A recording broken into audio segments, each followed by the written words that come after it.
had a panic attack. Ended up seeking out a functional medicine doctor. And she looks at me and says, Dave, you're fat.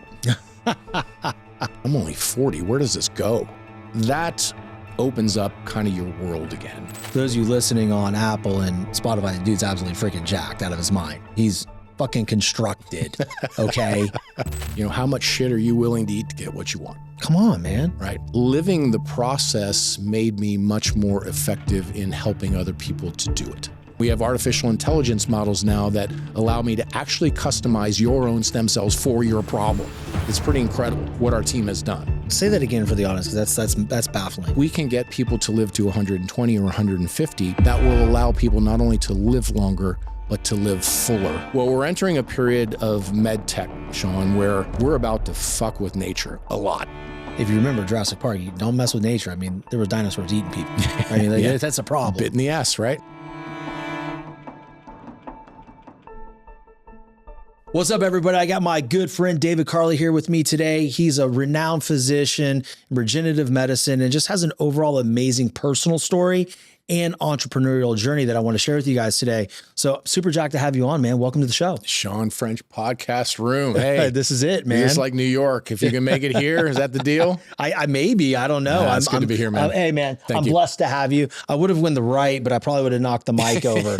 But dude, it's super awesome to be sitting in front of you again. I was on your show a couple months ago where we got acquainted a little bit, and right off the bat, we had an amazing conversation and truly enjoyed my conversation with you on your show. It was just very deep and challenging, and I enjoyed it. So I'm grateful to have you here today. Yeah, well, I would expect a lot of challenge to come back from you today, Shawn. I'm to the not, heart of the matter here. You know, I'm not a spiteful little bitch. So I mean, you let's get after it. yeah, Mental battle. no. We'll do it a little differently here. It's all good. It's all good. It's an honor to be here. Honestly, it's an man. honor to be here, and appreciate the opportunity to have a chat today. Hell yeah, man. I think the audience is going to learn a lot from what you have to say. Let's do it. You have a very powerful personal story about your health. So I guess let's just get into that part first. Yeah. So, you know, I've become known in the regenerative medicine space, and I'll give you the story, but a quick segue. What's happening in the world right now is this intersection of longevity medicine and personalized medicine and regenerative medicine. Those things are crashing into each other. We talked a little bit about it before we went on. And it's about kind of integrating all those tools together. And kind of my entry into that was a personal story. So I'm in my early 40s, I think, maybe 40, right around 40, actually. How old are you now? Sorry. I am 54, will be 55. Okay, so we're about 15 years ago? Yeah. Roughly? Yeah, Okay. ways back. And I'm full-time practice. I had just had a baby at the time, running a biotech company, CEO of that, and I'm in business school.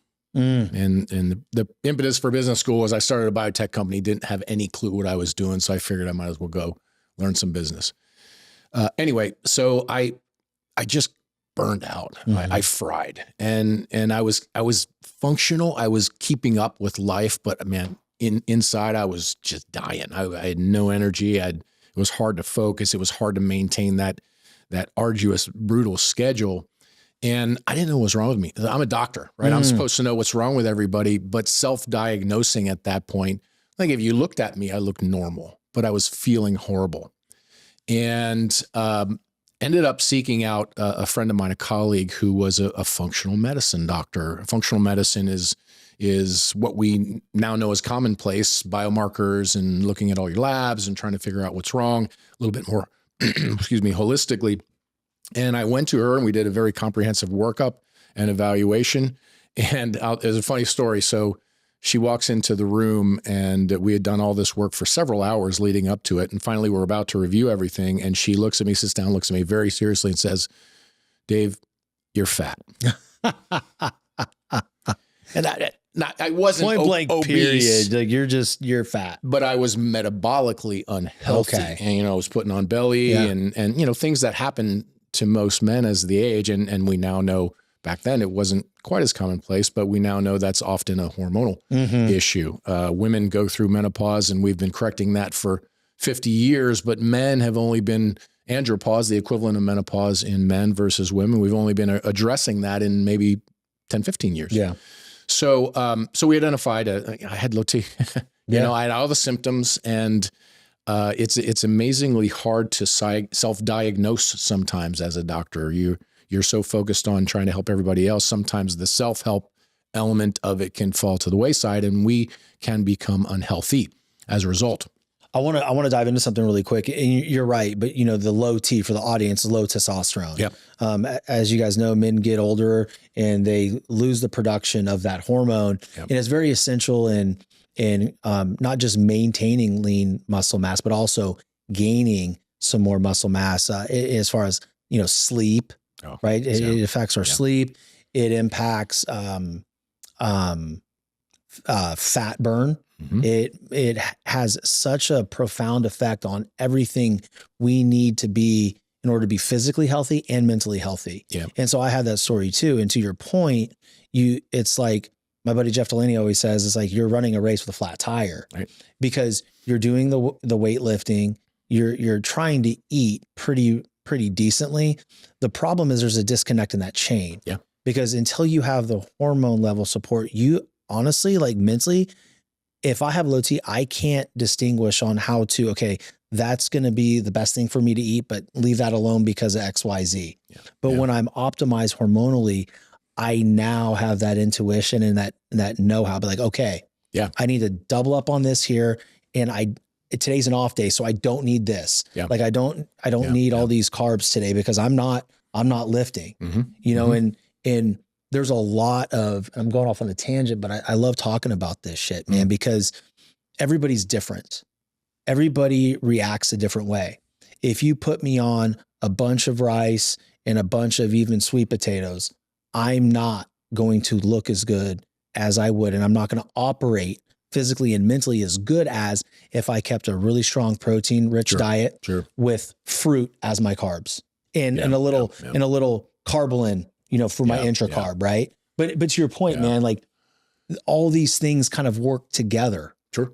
It's all integrated. We've called it integrative medicine for years, but we didn't always have the tools to fully integrate. And now we do. And it's now accelerating and progressing. But I mean, that's a podcast in and of itself. Sure, of course, dietary, recommendations and then personalized medicine and genetically driven nutrigenomics, all kinds of things. But the point is, that's a big word. Yeah. The fuck was it? Nutrigenomics. So that's using your DNA, right? Your personalized genetic footprint to influence what we recommend you eat. Oh, wow. It's something called nutrigenomics. So like food intolerances and things like that. Sure. Exactly. Gotcha. So you may respond better to this versus that. So that's an emerging field that is making progress. AI is driving everything faster now. Sure. It's been really, really helpful in that regard. But to get back to the testosterone issue, one of my colleagues, and it is a fascinating topic, I agree. One of my colleagues coined something I always, like one of my mentors, he said, testosterone's the match that lights the fire, right? So you have a guy who's functional. On the outside looks perfectly fine, functioning, dad, business, life, etc. The problem with that guy is he's feeling lousy and he becomes more and more ineffective with workouts and training and so forth. And they lose interest because they're not producing a result. And it's psychologically discouraging. So if your testosterone's in the toilet and you go to the gym and eat good and train really hard, number one, you're exhausted, it's hard to do, but your body doesn't respond to it. Okay. And eventually that lack of positive reinforcement, you lose interest and you lose health as a result, right? And then you slip and you slip and you slip and you slip. Before you know it, you're 40 pounds overweight, unfit, unhealthy, metabolic syndrome, all of the secondary problems that are associated with that. And now we got to play catch up. So one of the interesting things in hormone optimization, and it's astounding to me that this is still a controversial topic. I don't understand at this point in time, because the data is clearly shows that the upside clearly outweighs the down, unquestionably, nuances aside. But if you fix that guy, a lot of times what happens is they didn't realize how bad they were feeling until you fix it. It became their new norm, because it's not something that happens overnight. You wake up one day with low T. It just erodes little by little by little, and you adjust and adapt to a new normal, which is, I feel like, crap. Your baseline is that's your baseline. Yeah. And you settle in, and that's the deal. but it's fixable and correctable, and in a healthy way that can promote health, not just give you symptom control or fix a symptom problem, but actually promote health. Who doesn't get health problems? Young men with normal testosterone levels. Interesting. Right? They don't get cancers and they don't get heart disease and they don't get all these things. But one of the fascinating things you touched on that I want to hit is we think of testosterone as, you know, the physical part, which is an important part of it. But there's so much psychological and mental to the testosterone optimization, sleep being the one people often say was unexpected. When I started testosterone, I slept so much better because we think of testosterone as this activating agent. In fact, it can calm you, which is this paradox, right? It doesn't make sense. But we hear that over and over and over again. And, you know, I'm known for regenerative medicine, but a lot of men ask me to manage their hormones and stuff. And I have certifications and training in that. But it's amazing to me that if you don't address that critical piece, everything else doesn't do as well. You know, it's interesting, and you're right, because you're talking about the mental aspect of it, right? And going back to you know, when you were 40, you know, 14, 15 years ago, where this story began, you were in there with your doctor and she's like, hey, here's your issue. You're fat. But that is easy to fix. I mean, as long as you stay on track and you stack habits and you do all that. But the biggest part of it is when you're going through all that, how is your mental state?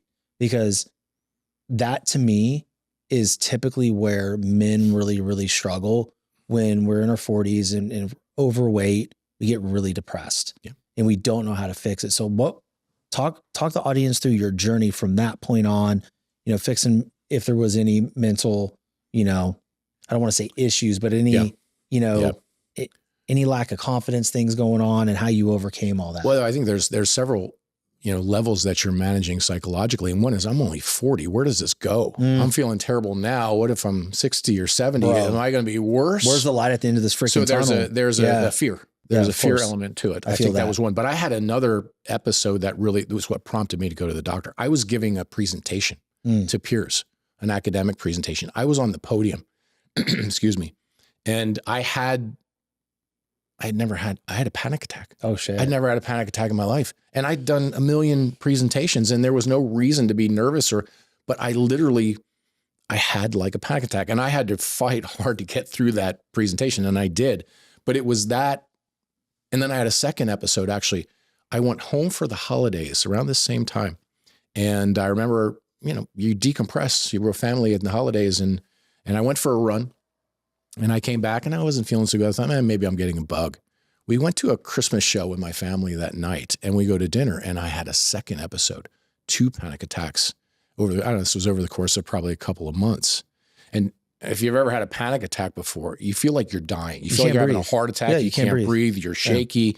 And I didn't know what was wrong with me. My family didn't know what was wrong with me. I ended up in an ER. I ended up in an emergency room and I had a chest x-ray and EKG and all of everything. And the doctor, everything came in normal. They didn't check blood work at that time. That's what prompted me to go to the doctor. Okay. And I think the whole you're fat thing, some people might say, oh, that's insensitive. But no, that doctor, for the reasons you just mentioned, she had to reel me in. My mind is swimming in a million different directions. I don't know what's going on. She needed to capture me. The, hey, you're fat had a little bit of shock value, but then it was followed up with, but we're going to fix you, right? You're going to feel better. You're going to do better. And it was really effective, albeit, you know, somewhat blunt, but it's what I needed.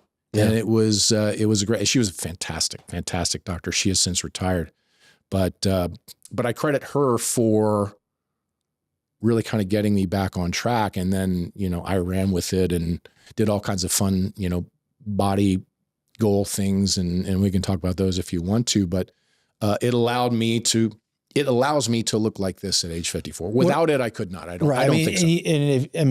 If the only people that can see what you look like are the individuals watching on YouTube. So for those of you listening on Apple and Spotify, the dude's absolutely freaking jacked out of his mind.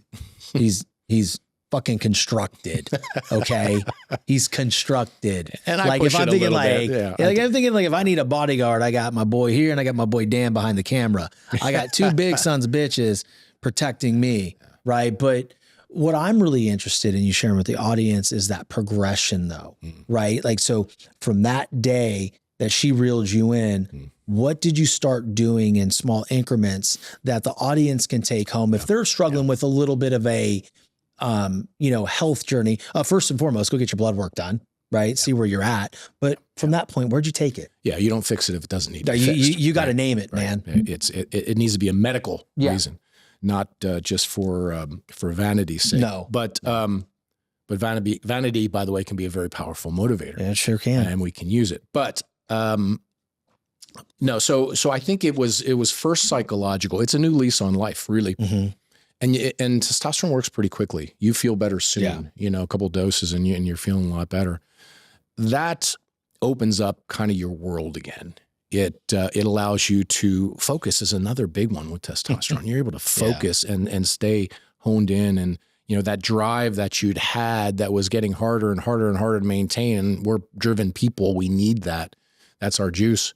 And it gives you that back. Mm-hmm. And now you can start to kind of think about what it is you want with business, what it is you want with family and relationships, what it is you want with your body and your health. It puts you back in the game, takes you out of the stands and puts you back in the game. It's the fire. You have the vote now. You finally have a vote again. Yeah. So now it's like, oh man, let's get this by. And I was a college athlete and I'd always been very athletic all my life.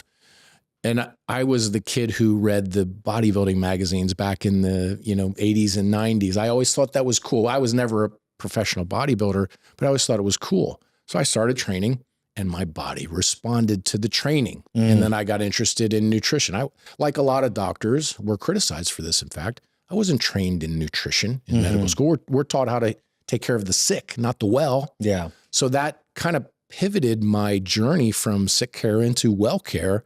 And I've, been involved in researching and developing that ever since. But I use myself as an example where I'm preparing a book manuscript and we talk a lot about this journey, but living the process made me much more effective in helping other people to do it. That right there though, right? And then I think the audience is probably like, oh, here they go again. Here Shawn goes again on the word process. Yeah. That is everything. The process is everything. You can set a goal, you can set these big mountain of achievements, but if you're staring at those goals and you're really focused every day on getting closer to that, you're going to feel so overwhelmed. Your mental health is going to struggle. But if you dial in on the process that you set and you take action on that process but going deeper, creating standards. Sure. A standard is so deep rooted in you. It is who you are, is what you do. And as long as you hit those standards daily within your process, this up here, those goals, they start to get closer and closer. But too many people aren't focused on the process and the standards. They want to fast forward, skip line, ended up on the top of the mountain. It's not the way shit works. No. So that word process to me means something massive, especially as it pertains to this show. Right. And by the way, we talk about building bodies, even with testosterone and optimization, that takes a long time. I've been training for years. Yeah. You don't do this in 6 months. So if someone comes in and wants me to work with them to try to, get fit, get more muscular, get lean, et cetera, get healthier, I say, 2 years minimum. Oh yeah. Right. Yeah. Anything less and you're either going to overtrain and burn yourself out or you're not going to hit your goal and you're going to want to quit. I'm a year in.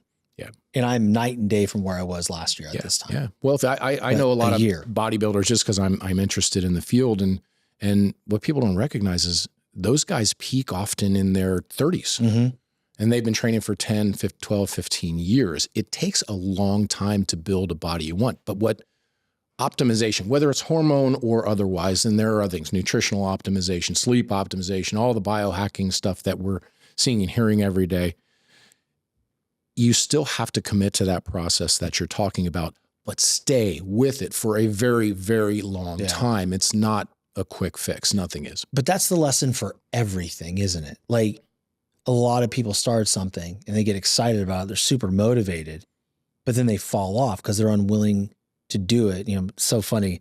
I always quote my boy Dan on this. I used to work for him at Paychecks. That's where I started my sales career. And he used to sit people in the room and say, what's the true definition of commitment? And he always said, is doing what you said you were going to do long after the emotion wears off. Yeah. That's where people stop. Yeah. but that's where you're built, right? I think that definition is the same thing for determination, discipline. It's like doing those things long after the emotion wears off. Well, I thought about our previous conversation when you were in Miami, and I knew you'd ask me today, you know, kind of what is your definition of determination, and building on your point, I think determination is continuing when everybody else would quit. And so often that's what it takes. And everything I've done that's good in life, and I've had success in life and failure in life plenty, but it was always harder than I thought, took longer than I thought, and required way more work than I thought when I kind of ventured into it. And I'm a big goal guy. Yeah. And as are you. And I think you hear that from other entrepreneurs. You hear, you know, what's Elon's staring into the abyss and eating glass or something like that, whatever his famous quote is. I don't know that one. That's interesting. Entrepreneurship is staring into the abyss while eating glass or something like that. Makes sense. I mean, you don't get it unless you're an entrepreneur, but that makes sense. Right. It is as hard as everyone says, depending on your industry. And in our case, you know, FDA regulated stem cell therapeutics were a complete bear to try to tackle. But, you know, if you have the drive and you have the know-how and you have the optimization, in this case, as an aging male, then it's a systems problem. We started a new clinic. I was in my 50s. I started a brand new clinic after a previous clinic was acquired. And, you know, we're integrating all these things like I'm talking about. And I harp on, my wife works with me, and I harp on my staff. It's systems. We can provide great technology, but if our systems suck, we're going to be a shit show. Systems are everything when it comes to business and building businesses and scaling businesses. If you want to try to do that, if you don't have the systems, it's not going to happen. It's a wish, man.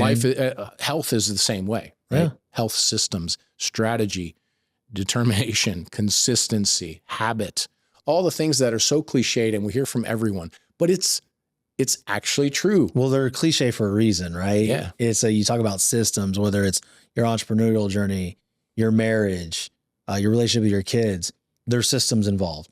Sure. And you have to be consistent within those systems. And if you fall off of those things, then progress is stalled. And I like to say you're either getting better or you're dying. Well, personally, when we fall off systems, what allows you to rebound? Habit. If you fall off, habit allows you to rebound. I was part of an entrepreneur group a number of years ago. Andy Frisella and Ed Milet started them, the Arte thing. I was in the very did first you like class. That? I did 1 year of it in the very first class that they did, and it was fantastic. I couldn't maintain it just because I just got so busy.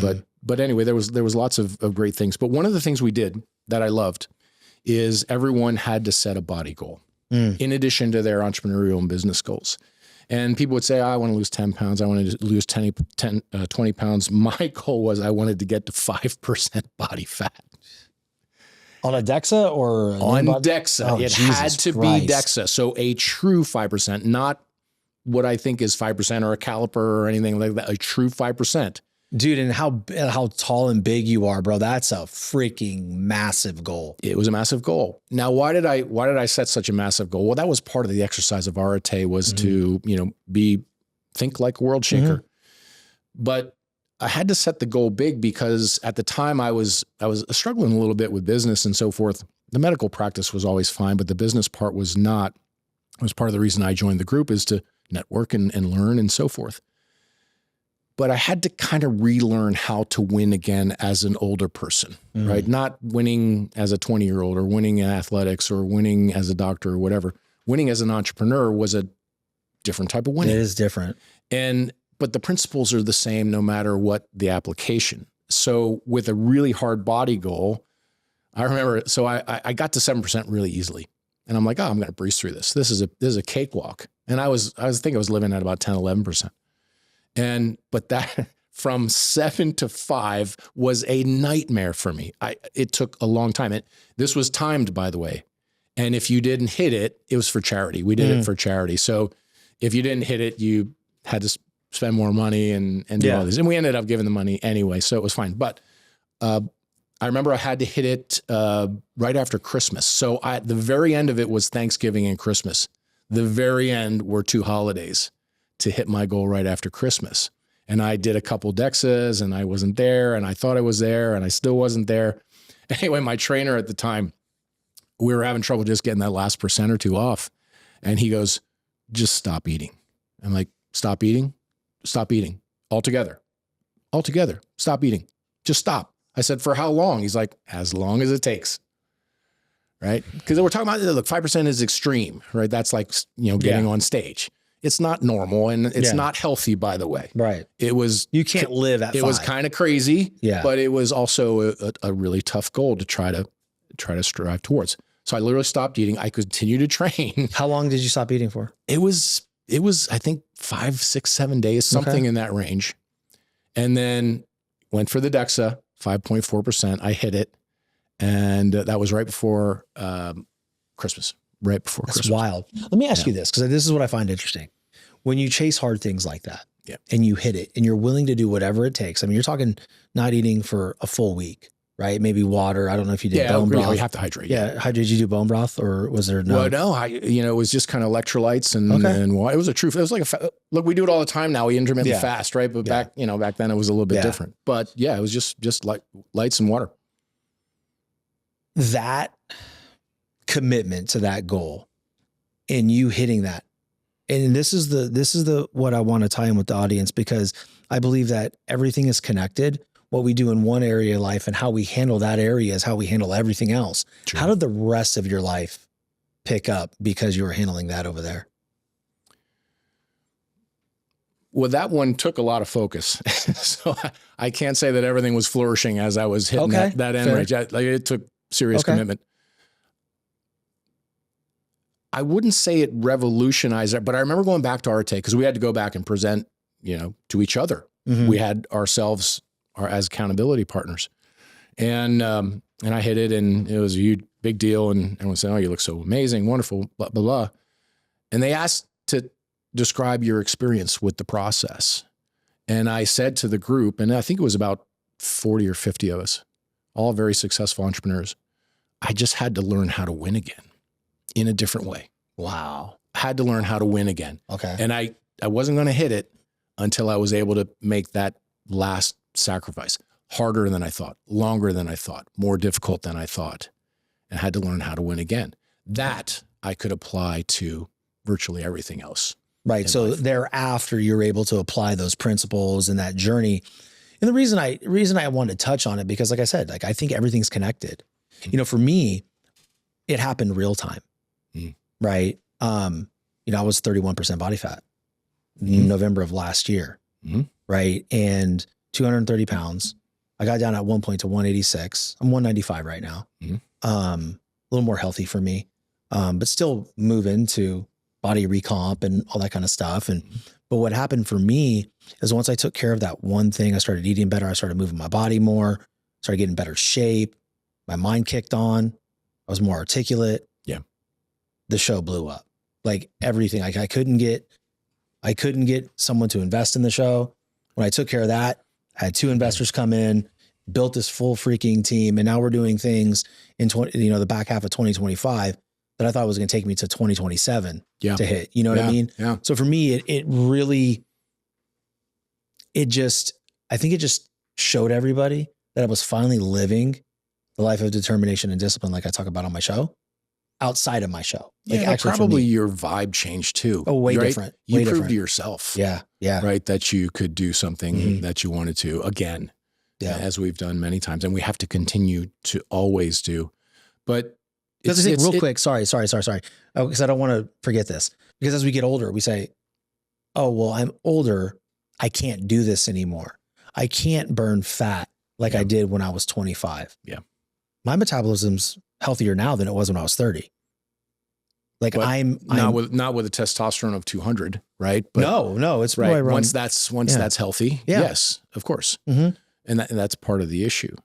But your energy probably improved, your outlook improved, your confidence improved. That's a vibe, right? People feed off of that stuff. If you're throwing negative energy down, right? You interview people for a living, right? You can probably feel if someone's not got great energy or someone's not there. I know when someone's off. Yeah. But what was interesting about it, Shawn, is that was a body goal. And I've since done many body goals. I want to go up. I want to go down. I want to go left. I want to go right. What I learned is I could change my body and I had the skill set and tools to do it. Like now I'm bigger and more muscular. And there's pros and cons to all of it. But in business, I'm still to some degree at the 7%. Right. So I was still trying to get learning to that how 5, to win, right? Trying to get to the 5. And it was because, our biotech company is 15 years old, 16 years old, and going on 16. And it's in the process of trying to scale. And that's one of the hardest pieces, is to take a business to scale, right? What does that require, by the way? Systems, processes. Yeah. Right. So all that stuff. So it was immediately applicable lessons, but I haven't hit 5% on business yet. That's still a work in progress, and we're still continuing to do that. But having the know-how that you can, and having the confidence that you can, because the hardest thing I think in business and entrepreneurship, especially in a really difficult biotech business environment, you've been in med tech, is maintaining your confidence that your idea is right and that your idea is ultimately scalable, especially when it's a disruptive idea, which mine was. And maintaining confidence requires a deep dive in your soul to weather those difficulties and the determination and grit needed to get there. I like to refer to my entrepreneurial journey as the Rocky Balboa entrepreneurship. Right? I get punched in the face for 11 rounds, hoping to win in the 12th. And that's what it was kind of like. Yeah. Right. But I'm not in the 12th round yet. I'm still maybe in the You're stuck in the 10th or 11th. I get it. No, I understand exactly your analogy and where you're coming from. Yeah. Absolutely. Yeah. I love the Rocky movies for reference, dude. Because they're so applicable, right? That's why America loved Rocky so much, because it is literally Americans. They love a comeback story. Yeah. Everybody's getting the shit kicked out of them right now. Everybody's getting the shit kicked out of them years ago too. Sure. But it's like, you got to hang on,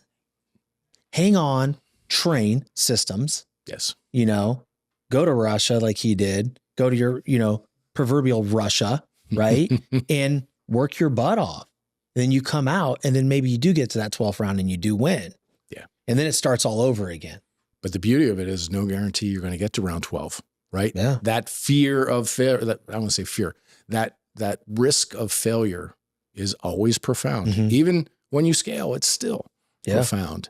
So I think the take home point was something like a body goal, something like this exercise that we did in the entrepreneurial group, and that you have to set for yourself periodically in life, especially as you get older, maintains that confidence level that you can.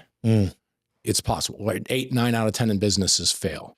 Well, why can't you be the one? That doesn't. I think that you talk about the confidence, like having that internal confidence, that is done by handling the shit and doing the hard things that you need to handle and do.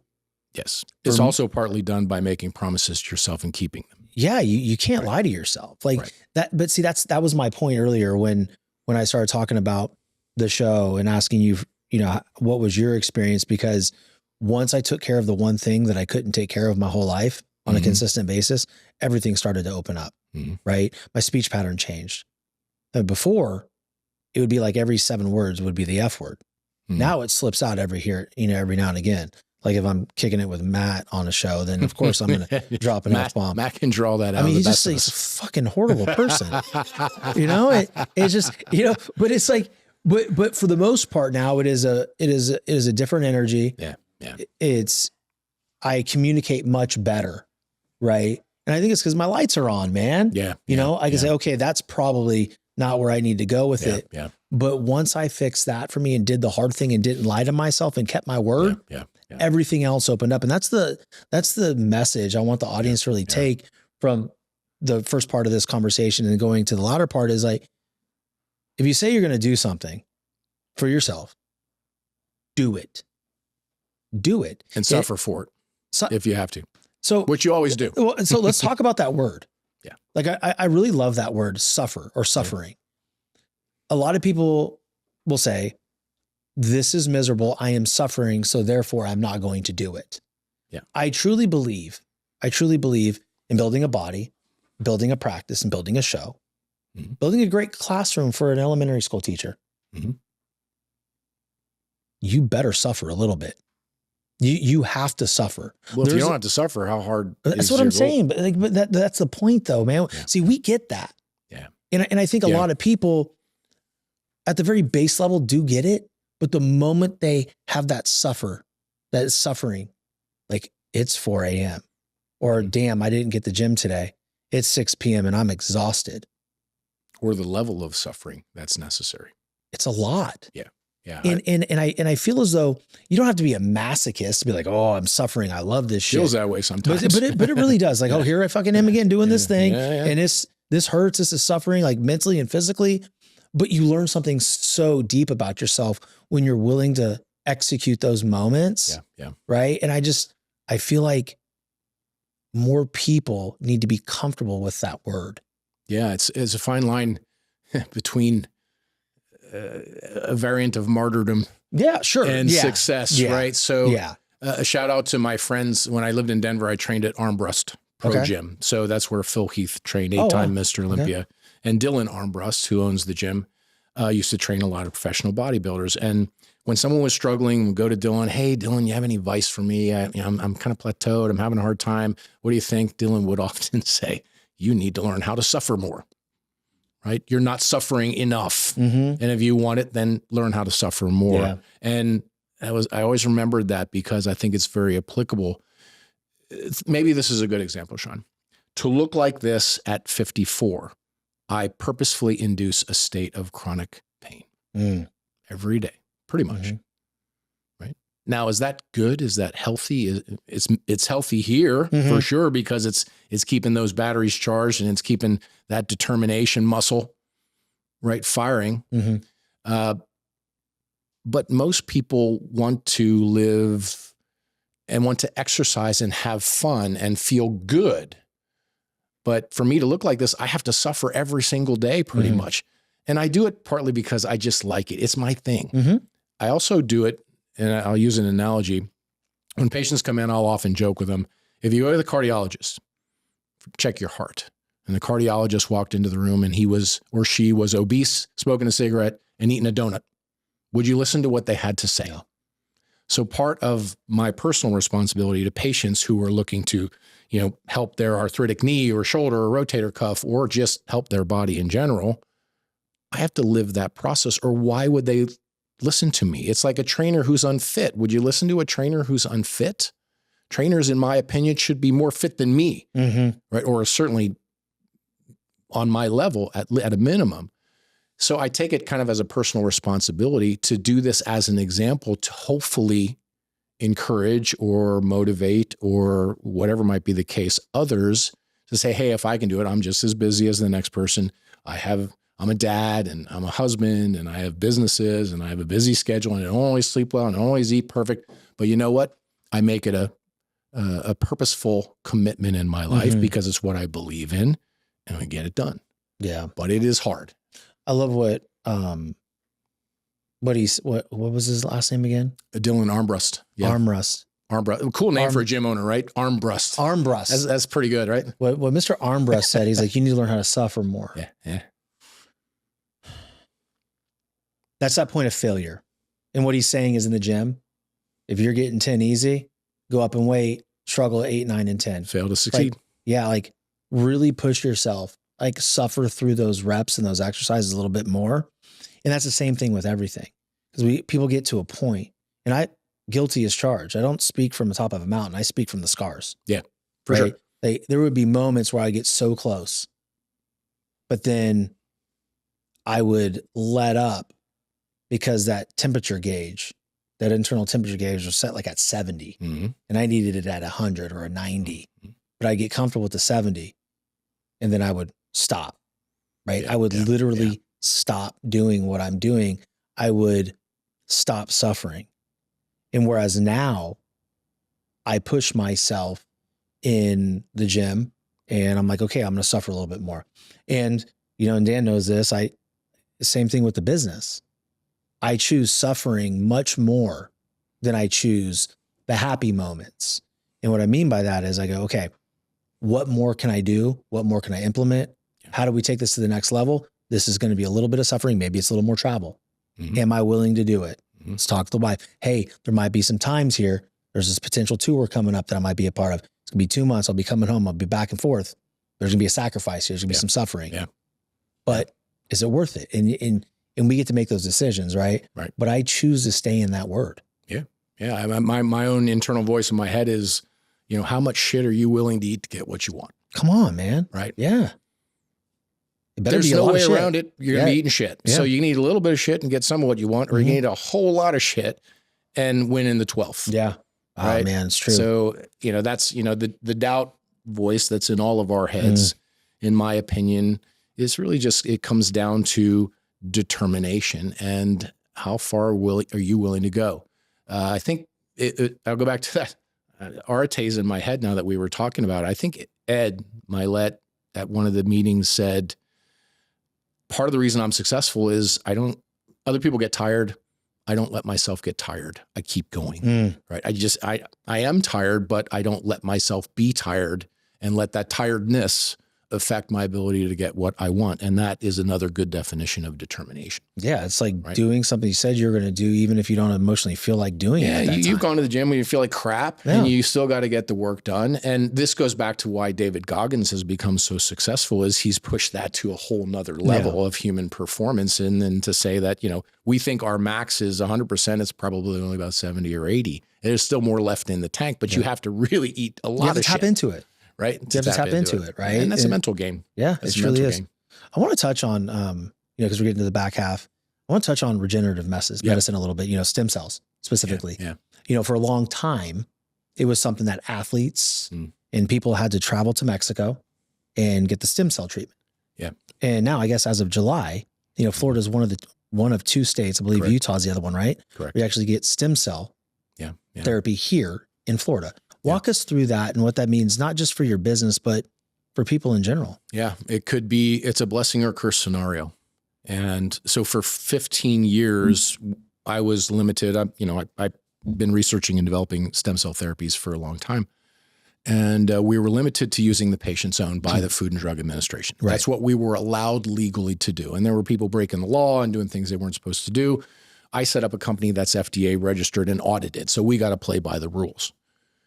In July, Senator Turnbull proposed a bill signed by Governor DeSantis, which said, with informed consent, and it's a very detailed counseling that we have to do with patients, and with a vendor providing the cells that checks a whole bunch of quality balances, checks and balances, we are allowed to offer to patients unapproved cell therapies from a donor, from a different person. And most of them are from birthing tissue cells. So placental derived, right? Umbilical cord, Wharton's jelly, amniotic fluid, et cetera, which is where the models that are typically used in, it's all the amnion offshore stuff, right? Correct. Yeah. So I fought for years to try to make that. Did you like that? I'm very smart, right? I'm like, yeah, hey, that, or you researched it and you're curious like most. Smart. All right. Then you didn't know that about me. Well, I do now. Yeah, there you go. I just had to make it. There'll be a quiz at the end, so pay attention to this next part. Okay. It's open book though. Don't worry. Sorry for the interruption. So I'd worked for all this time to figure, and we were kind of humming, right? We were figuring out how to make person's own stem cells work fantastic for them. We were getting tremendous results. We have 5,000 patients in our database under study. And just when that happens and I get your stem cells dialed in for you, the law changes to open up this whole new world. So at first it was a little bit like, oh crap, I just figured out how to do the other thing. Here we go now. Now I got to start all over again, which is literally the approach we're taking. Because unfortunately, with all of these offshore clinics, there's tons of anecdotal evidence that people are getting better, but there's no publications, there's no podiums at academic conferences. So the lure of a donor cell, someone else's cells, is severalfold. One, people think I'm old, I don't have good stem cells. Not totally true. You still have plenty of good stem cells. Not quite as good as they used to be, but we've shown that they will still work great in many applications. There's a lot of celebrity endorsement of use baby cells. They're younger, they're more powerful. In a test tube or in culture conditions, that seems to be the case, but we don't know if that applies to actual human conditions yet. We haven't proven that yet. So what the law will allow me to do, I already have thousands of patients under study using their own cells. I will take the same rigorous scientific and academic approach to donor cells, and we will match patient populations and directly compare one to the other to see what works better, to finally answer the question once and for all, what works when, where, and why. Making no assumptions that one size fits all. A 75-year-old smoker may require something different from a 23-year-old athlete. A cartilage problem may require something different from a tendon problem. And the confines of the law in the US are that we're allowed to apply it to orthopedic, painful conditions, or wound care. Okay. So it has to fit under those three indications for us to apply these donor cells. So the law was extremely controversial, but I think if we don't screw it up, will be an incredible opportunity for us to learn and advance and progress, because there may be situations where a donor model makes much more sense. If you're healthy and your cells work great, why don't we use those? I know your cells won't hurt you. We don't know the long-term data yet on donor cells 20, 30, 40 years out. We don't have it. It doesn't exist. So it created this opportunity, and it was a little bit daunting because I had to start over from scratch, because it's about our whole biotech approach over the past 16 years has been cells can be thought of like a drug, like a pharma type of model. There's a particular cellular dose and a measurable, predictable response. And we have worked tirelessly for years to be able to predict how your cells are going to work for you. And we have artificial intelligence models now that allow me to actually customize your own stem cells for your problem. It's pretty incredible what our team has done. Say that again for the audience, because that's baffling. So over time, we developed a model which analyzes you, your medical history, your age, your sex, your body mass index, the medications you're on, your baseline cell counts. And our model, our AI-driven model, tells me, based on the thousands of patients that we've treated, exactly what biologic to make and what cellular doses to apply to you to give you the best chance for success, right? That's what we've done over 16 years. Now, that is a model that we continue to validate. We can't just roll that out. Right. Okay. So that requires, you've been in the space, so you don't just start doing that. So we continue to test that model and refine it. But it exists. And AI was the last piece of the puzzle that allowed me. I thought of this 15 years ago, but I didn't have the tools, the statistical firepower to make it work. Now we did. And we got some really smart people on our data team to help move that over the precipice. Now I got to do it all over again. Because the knock on donor cells, which these are culture expanded cells, meaning we take a placental, we dissect the cells that we want, we culture them to grow more of them, then we freeze them at -80-degree temperatures, then we thaw them out, and then we put them back into the patient. That's a lot of handling. There's a lot that can go wrong. Yeah. And some of my peers have questioned and actually done some research to question whether these cells, by the time they go back into your body, are actually still alive. Okay. So part of the law calls for a post-thaw viability analysis. Viability means what percentage of the cells are actually alive. Okay. So what we've done is, as usual, take it one step further than that. So when the cells leave the lab, I know how many are in that little vial and how many are alive. And it's not 100%, by the way. Okay.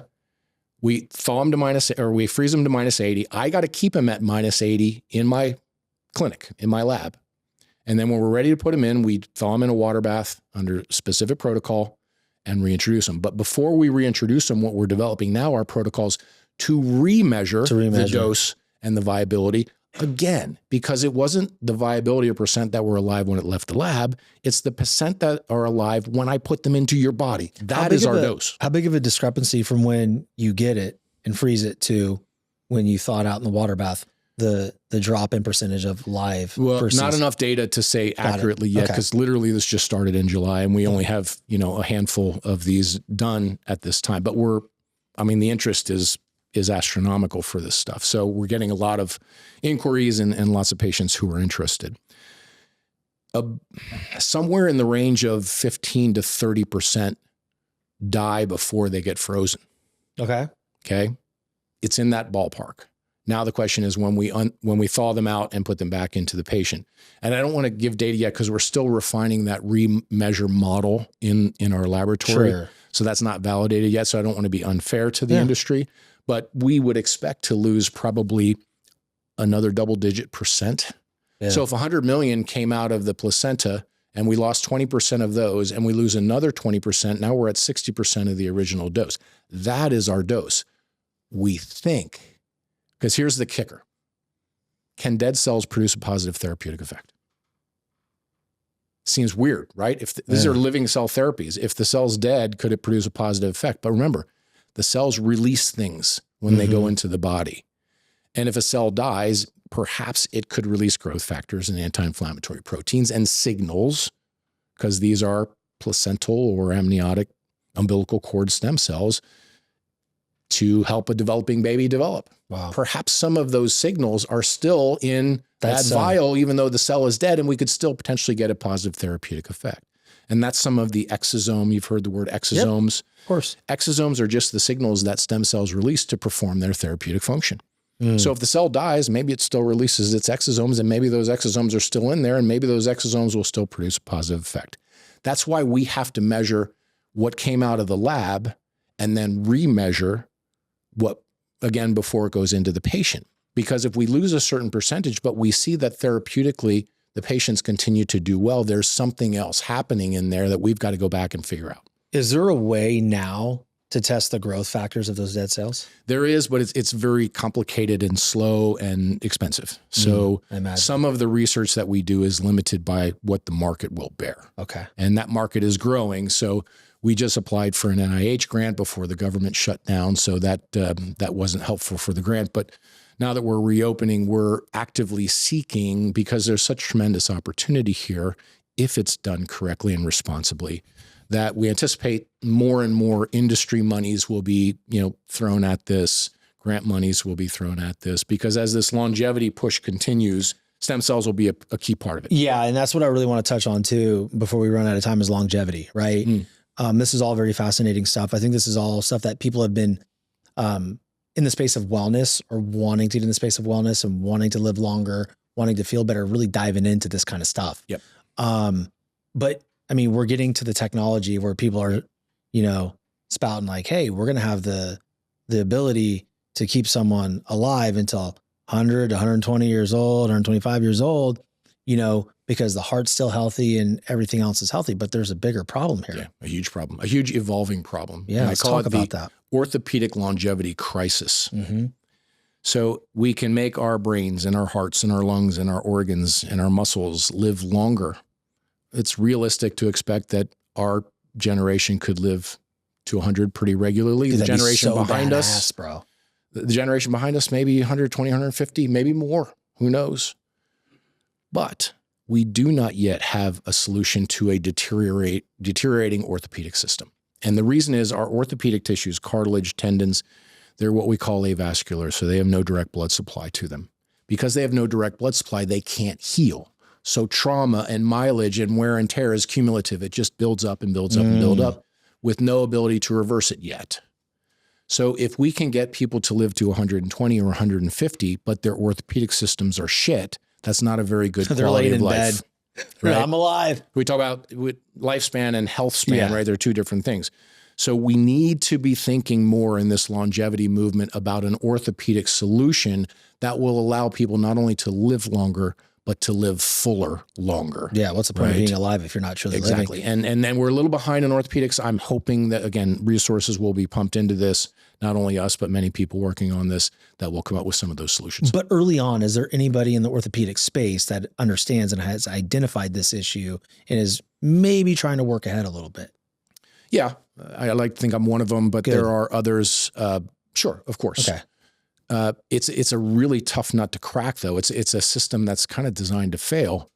And, ethically, it makes you wonder, if God designed it to fail, should we change that? There's that question, right? Well, we're entering a period of med tech, Shawn, where we're about to fuck with nature a lot. And there's an old quote I love movie quotes. There's an old quote from the movie Jurassic Park where Jeff Goldblum says, I think it was nature always finds a way. Yeah. Or nature, remember they made all the dinosaurs women and they found a way to reproduce or something like that. So I always say the more we fuck with nature, the more nature may bite us in the ass.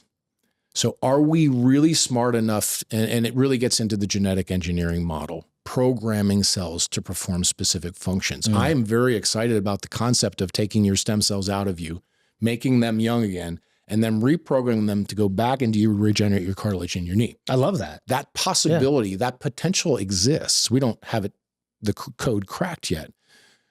But again, it's about on-off switches. It's about turning things on and off inside of our cells. If you turn it on, then goddamn it, you got to be able to turn it off too. So it's an on-off switch problem that we're slowly figuring out. So for a long time, I was concerned we are not smart enough to outthink millions of years of evolution and nature.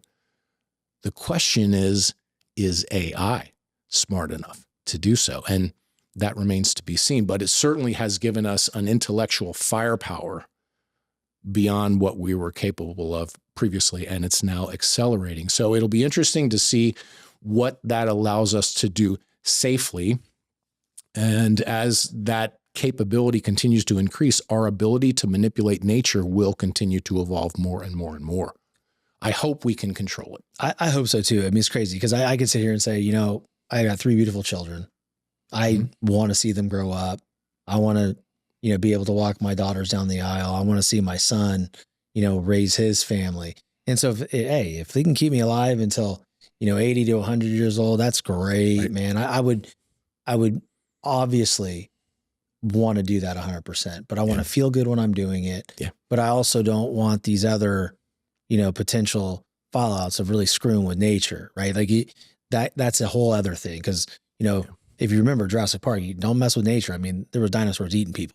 I mean, like, that's a problem. Bit in the ass, right? That's a big freaking problem. So, but this has been very interesting, man. And you know, it's an episode to where I feel that there was so much educational value that was given to the audience that hopefully that they can hold on to. And, you know, if you miss something, you know, rewatch it again, re-listen to it again, and share it with somebody you know, love, and trust. But dude, thank you so much, man. Thank you. Yeah, I appreciate you letting me talk to your audience, and congratulations on the audience. Thanks, audience, for supporting Shawn. He's terrific, and I hope it was useful. I hope you guys get something out of it. Keep an eye on us. We're going to be working hard with that determination to try to continue to bring you guys some solutions. Before we let the audience go, why don't you tell them where they can find you? You know, your website, so they can learn about you as a physician, and how they can potentially go see you to feel better, and then where they can find you on socials. Yeah, so social is just my name, David Karli. I'm very searchable, Googleable. Karli with an Karli, David Karli, Karli. So if you want to just search me out, you'll find all this stuff. But our clinic is the Karli Health Institute, karlihealth.com. And my biotech company is Greyledge, Grey Ledge, greyledgebiotech.com. That talks about a lot of the work with patients' own stem cells and the research and development that we're doing, and a lot of our data work as well. So between those 3 things, you'll probably learn more about me than you care to know. I have some questions for you offline too. This is really cool. For the audience, thank you guys so much for listening. Again, please, if you haven't subscribed or haven't been following the show, please do that. And if you find yourself loving this episode or the show in general, share it with somebody you know, love, and trust. Until next time, guys, stay determined.